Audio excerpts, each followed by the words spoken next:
पंचतंत्र कहानियां। मूर्ख बातूनी कछुआ। एक तालाब में एक कछुआ रहता था। उसी तालाब में दो हंस तैरने के लिए उतरते थे।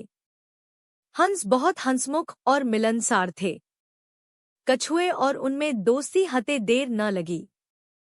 हंसों को कछुए का धीमे धीमे चलना और उसका भोलापन बहुत अच्छा लगा। हंस बहुत ज्ञानी भी थे। वे कछुए को अद्भुत बातें बताते, शिमुनियों की कहानियां सुनाते।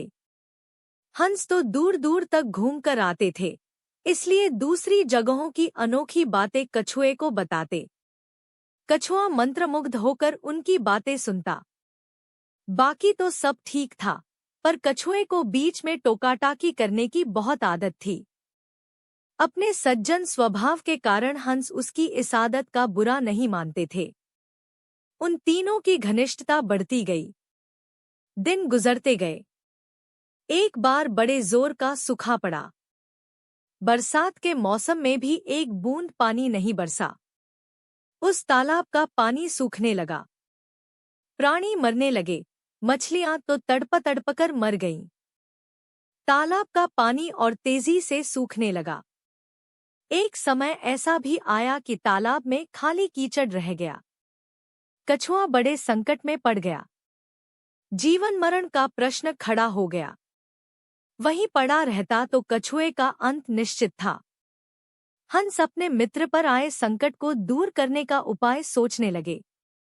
वे अपने मित्र कछुए को ढाढ़स बंधाने का प्रयत्न करते और हिम्मत न हारने की सलाह देते।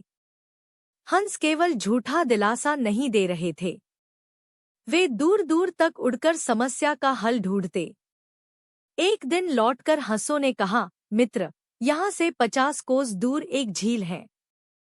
उसमें काफी पानी है, तुम वहां मजे से रहोगे। कछुआ रोनी आवाज में बोला, 50 कोस? इतनी दूर जाने में मुझे महीनों लगेंगे। तब तक तो मैं मर जाऊंगा। कछुए की बात भी ठीक थी।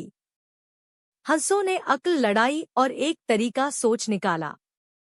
वे एक लकड़ी उठाकर लाए और बोले, मित्र, हम दोनों अपनी चोंच में इस लकड़ी के सिरे पकड़कर एक साथ उड़ेंगे।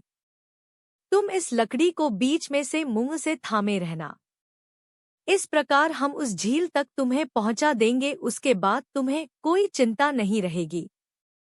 उन्होंने चेतावनी दी, पर याद रखना, उड़ान के दौरान अपना मुंह न खोलना, वरना गिर पड़ोगे। कछुए ने हामी में सिर हिलाया। बस, लकड़ी पकड़कर हंस उड़ चले। उनके बीच में लकड़ी मुंह दाबे कछुआ। वे एक कस्बे के ऊपर से उड़ रहे थे कि नीचे खड़े लोगों ने आकाश में अद्भुत नजारा देखा। सब एक दूसरे को ऊपर आकाश का दृश्य दिखाने लगे। लोग दौड़ दौड़कर अपने चज्जों पर निकल आए। कुछ अपने मकानों की छतों की ओर दौड़े। बच्चे, बूढ़े, औरतें व जवान सब ऊपर देखने लगे। खूब शोर मचा। कछुए की नजर नीचे उन लोगों पर पड़ी। उसे आश्चर्य हुआ कि उन्हें इतने लोग देख रहे हैं। वह अपने मित्रों की चेतावनी भूल गया और चिल्लाया, देखो, कितने लोग हमें देख रहे हैं। मुंह के खुलते ही वह नीचे गिर पड़ा। नीचे उसकी हड्डीपसली का भी पता नहीं लगा। सीखा बेमौके मुंह खोलना बहुत महंगा पड़ता है।